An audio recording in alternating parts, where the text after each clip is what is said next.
Hi, I'm Gary, and this is episode 117 of EV Musings, a podcast about renewables, electric vehicles, and things that are interesting to electric vehicle owners.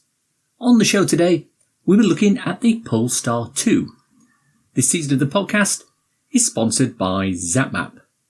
Before we started, I wanted to remind you that the season-ending roundtable episode will be episode 120.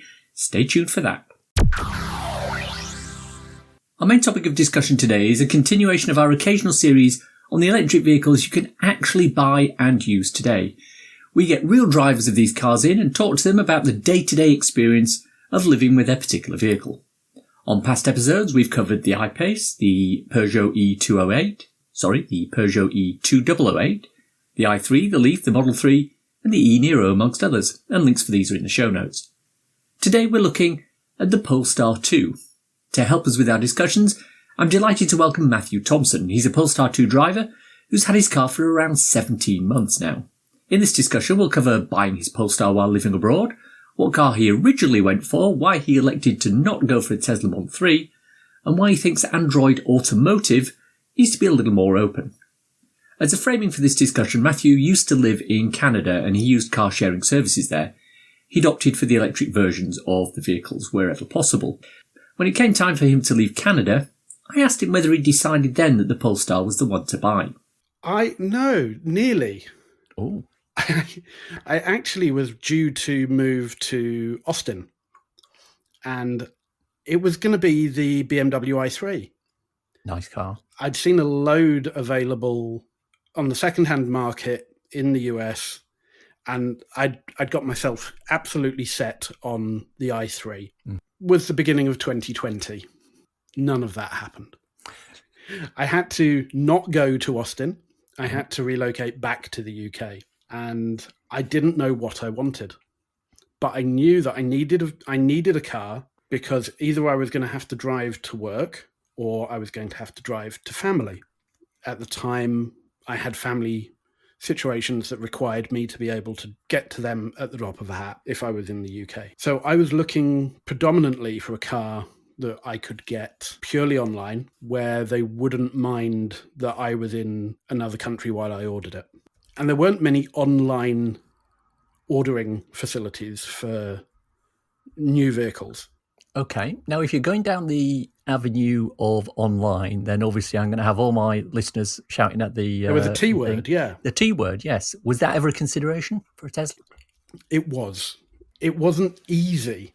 The problem was I needed to contact Tesla and ask, and they made it sound easy with lots of buts. What, the ordering process itself?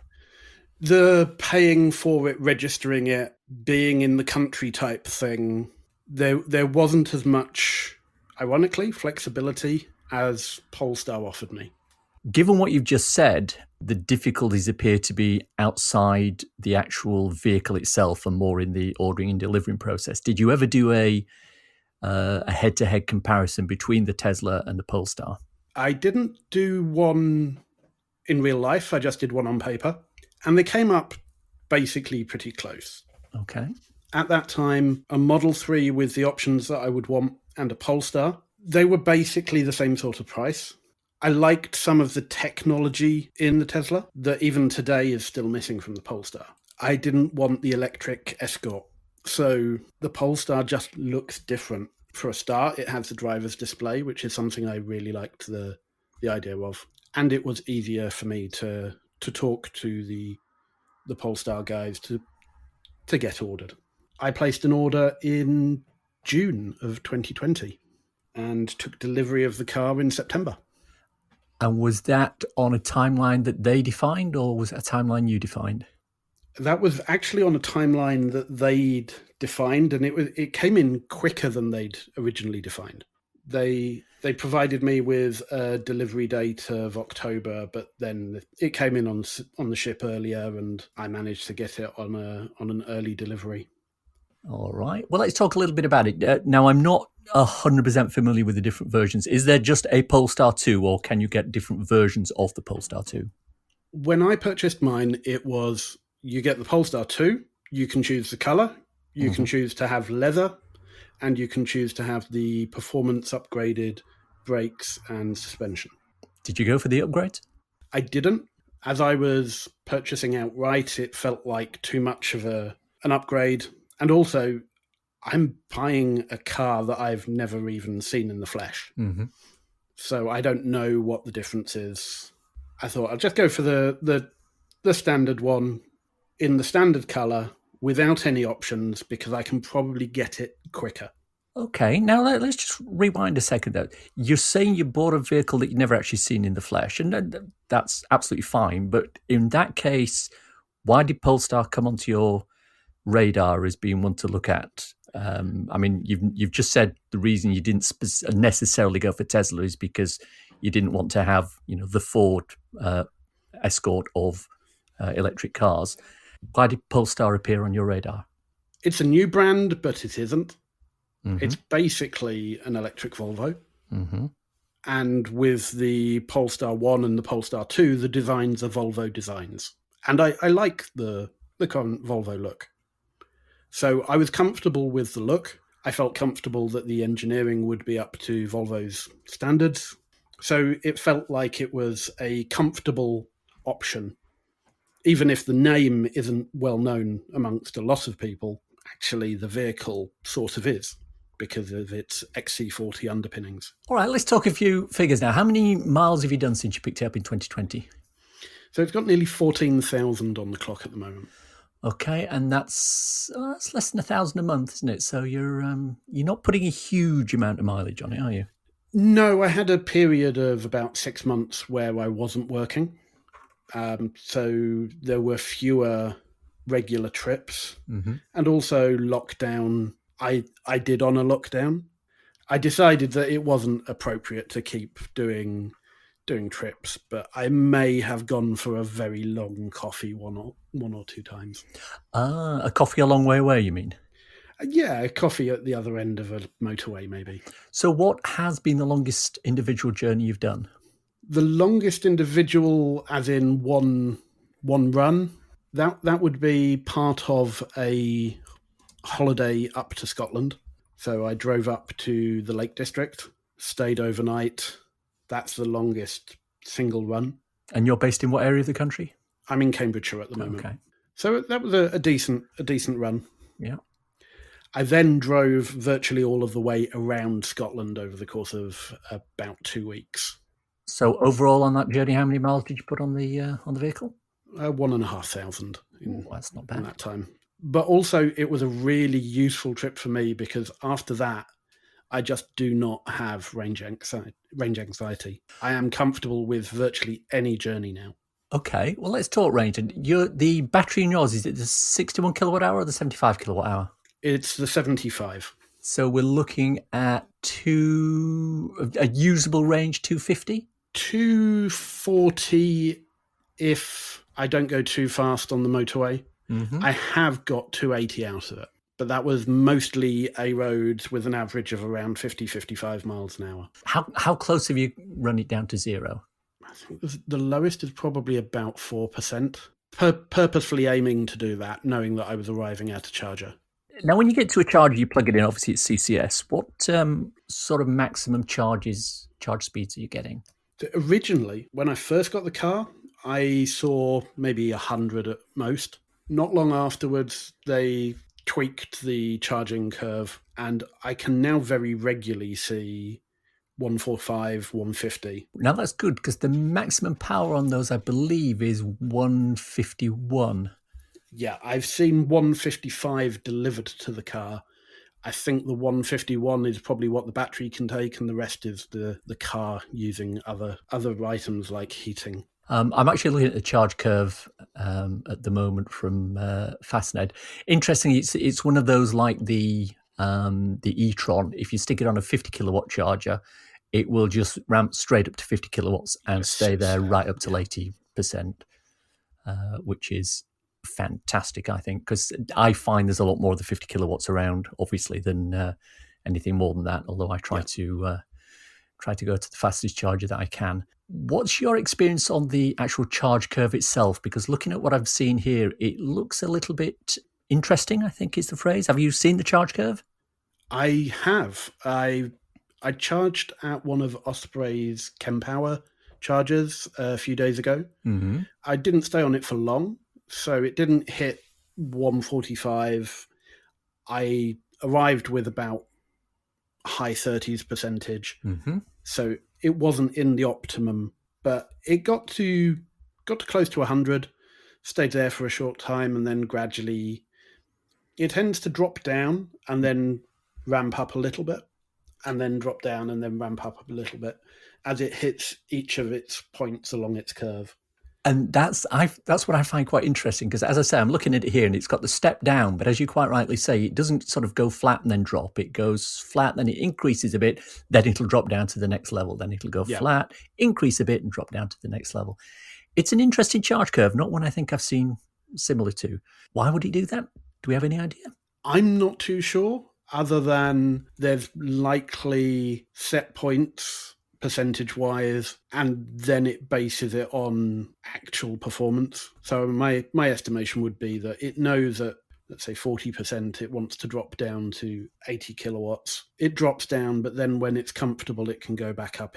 It allows a little bit more to be pulled. But I'm relatively comfortable with the charge curve on it. I've done 11% to 80 in, I think that was 39 minutes. I've had stops at a motorway service station where literally it is just enough time to walk to the services, do what I need, grab food and drink, sit down and consume it, get back, and it's basically at 80%. Let's move on and ask a little bit more about the vehicle itself, rather than just the charging and that. What's it like to actually drive inside? You know, it's obviously it's marketed as a premium vehicle, so it'd be. And I've sat inside them, but does it drive like a big, heavy machine, or is it not dissimilar to the Leaf that you were talking about in Canada? You know that you've got a heavy car. Yeah. It's not a lightweight vehicle, and it doesn't pretend to be. And does that affect the handling, cornering, that sort of thing? It's surprisingly confident around corners. I can throw the car around, and I haven't had it lose control. It is a very competent car. It surprises me how well it will take a corner. What is your sort of rating on the user interface with the screens? Because to be perfectly honest, one of the things that always plays in the back of my mind when I hear the word Polestar is it runs off Android. Yes. And I'm an iPhone user. Yes, snap. And I don't hear good things about Android and hacking and that sort of stuff. Now, I haven't heard anything about that happening to a Polestar, but what's your opinion on the operating system that runs it all? I like it with a hell of a lot of caveats. Go on. It's great having proper Google. Mm-hmm. It's great having Spotify native in the car. They've just delivered a web browser. We have Vivaldi that came as a bit of a Christmas present from Polestar. Coming up, they're releasing YouTube. So the upgradability is definitely there. The App Store is there. What the App Store isn't is full of apps. And Google's design ethos for Android Automotive, the in-car version, not Android Auto, the mirrored from your phone version, is really restrictive. They restrict what application vendors are allowed to put into the store so tightly. So much so that virtually every interesting application has been put into the store by Polestar directly. So they've worked with a Better Route Planner, Vivaldi, to put those apps into the App Store. They're published by Polestar because they've got the ability to publish for almost anything because it's their vehicle, whereas a third-party developer has to stick to Google's restrictions. And has that sort of set of restrictions and the limitations that have been put on by Polestar, is that to try and avoid the situation that we've seen with certain other vehicles that have over-the-air updates where they've been adding functionality which could distract the driver whilst driving? I imagine so, but Google aren't very public in what their plans for Android Automotive are. So they say that you can have mapping apps and audio apps, and that's about it. They don't give any big spiel as to, and this is the reason why. So I suppose the sort of corollary question to that is, what isn't there that you would like to be there within Android Automotive? I'd like to see a few more apps along the likes of ZapMap would be really useful. Applications that may be tailored to a phone interface, but could run anyway. In the same way that you can choose to run an iPhone app on an iPad, it might be nice, even if I can only run it while in a parked mode, it might be nice to run some other apps on the car directly, such as the local government parking app, so that I can pay for the car parking directly off the car interface rather than have to get my phone out and do it separately. This is a question which the answer is probably self-evident. Can you run Apple CarPlay off it? So that's one of the items that I was promised when I bought the car, and Polestar claim will be available later this year. They claim spring 2022. However, it's going to be via a plug-in wired interface. Better than nothing, yeah. But still. So can you currently run Android Auto on there? As far as I'm aware, there are no plans for Android Auto on Android Automotive head units, because Google believe that why would you need one when you have it native? Because you can run ZapMap on Android Auto and not on Android Automotive. So at the moment, Polestar are publicly stating that Apple CarPlay will be available, Android Auto won't. Wow. And that's one of the reasons why I would encourage anyone who has an EV-oriented app that is available on Android to look at what it could be adapted to for in-car use. Because although at the moment it's just Polestar and Volvo, many other auto providers are going to be using the Google Android Automotive platform. I know that the Stellantis group have got plans for it. Well, it would make sense, wouldn't it? Rather than having to develop your own in-house one. Let's move on a little bit outside the actual user interface. What sort of additional things come as standard? I'm assuming automated cruise, adaptive cruise controls, things like lane keep assist, sensors, that sort of stuff. Is there anything that isn't there you would have liked?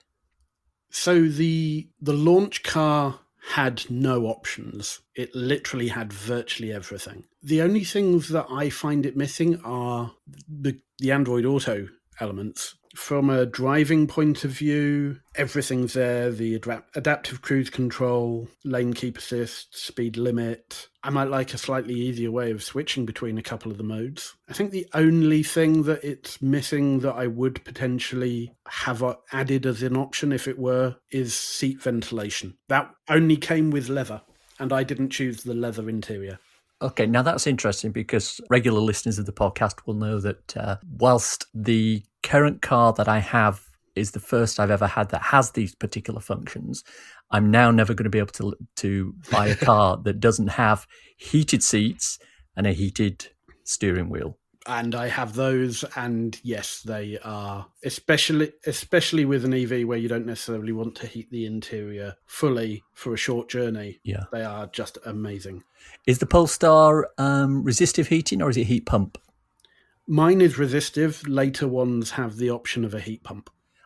And yeah, with a range of 250 miles, that's not necessarily a big handicap, is it? If you're down like I am on a Kia Soul with 100 miles and a resistive heater could sap it a lot more, which is why I'm glad mine's got a heat pump in it. So overall, has the Polestar lived up to expectations? As a car, yes. As a toy, as a piece of technology, less so. Interesting. So do you feel, I'm going to use the word advisedly, do you feel cheated out of the money that you've spent for it? No, and I would buy another.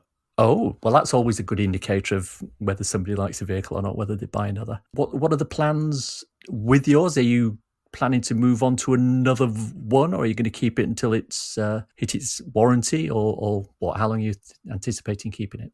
I'd probably keep it until the warranty. So that's 7 years, 8 years? The battery warranty, I think, it's 7 or 8, but the vehicle overall is 3 with an upgrade to 4 for some of the earlier buyers. I will probably want to buy another car in that time just because I like new shiny things. And by that time, I'm hoping that the newer generations of EV first Polestars are available. So the new Polestar 3, 4 and 5 will be electric from the ground up rather than an ICE platform with batteries inserted into it. So they should be lighter, more efficient, all of the good stuff that you get from a dedicated platform. Oh, now you brought up the key word that I think we've conveniently glossed over there. What sort of efficiency are you getting from yours? On an average day, I probably get about 3 to 3.3 miles per kilowatt hour. Not bad for a big vehicle.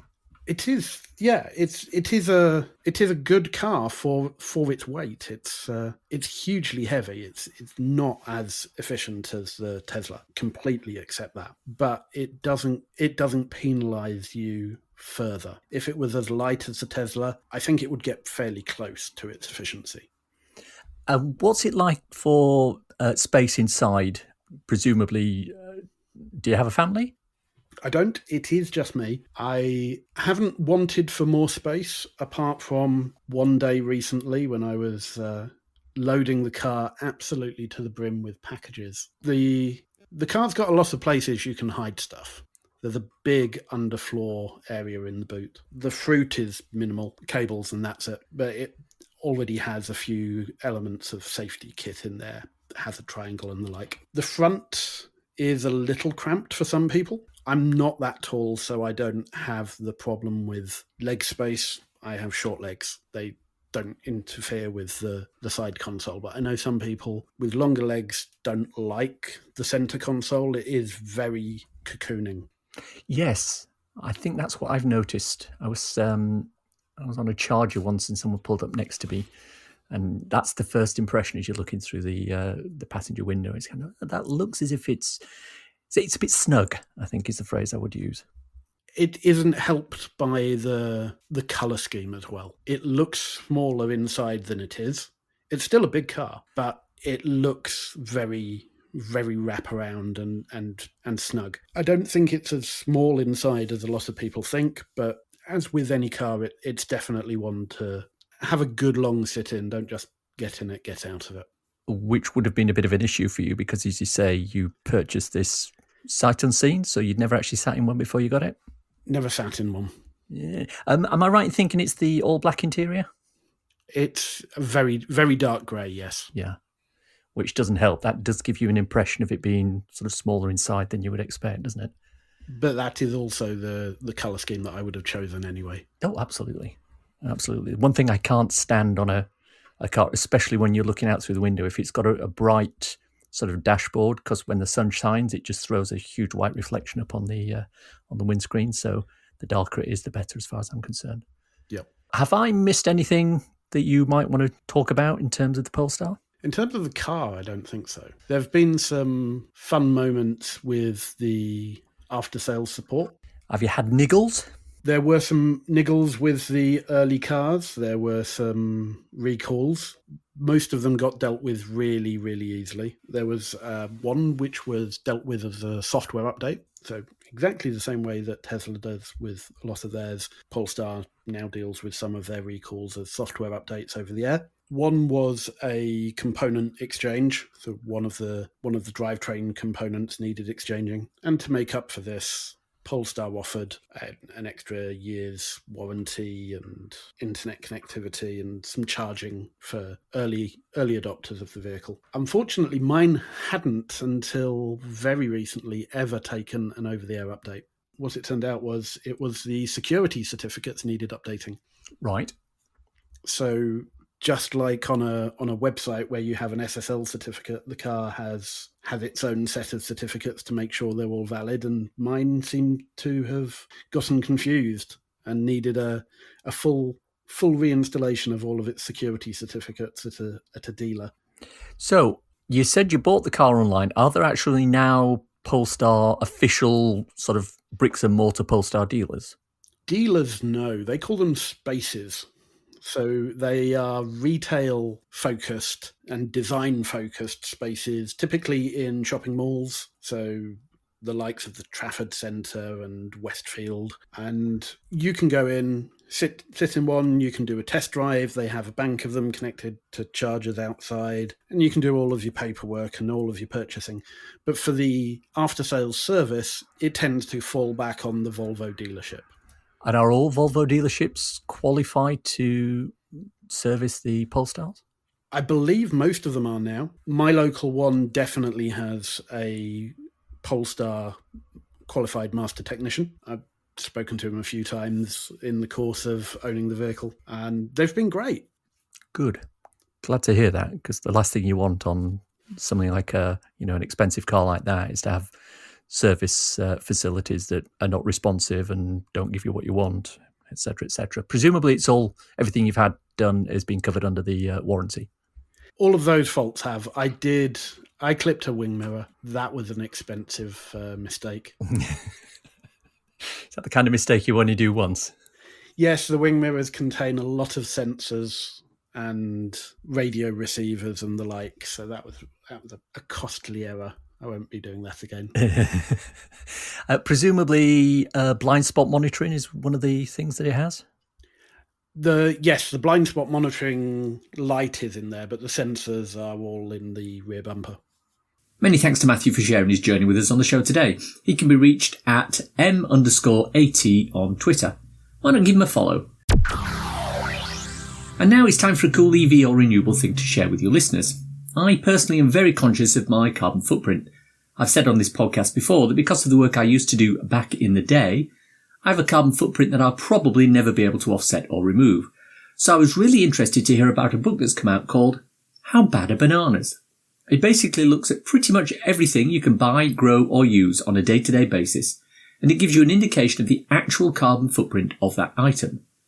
Did you know, for example, that the carbon footprint of a pair of jeans is actually 2.5 times higher than trousers made from synthetic material?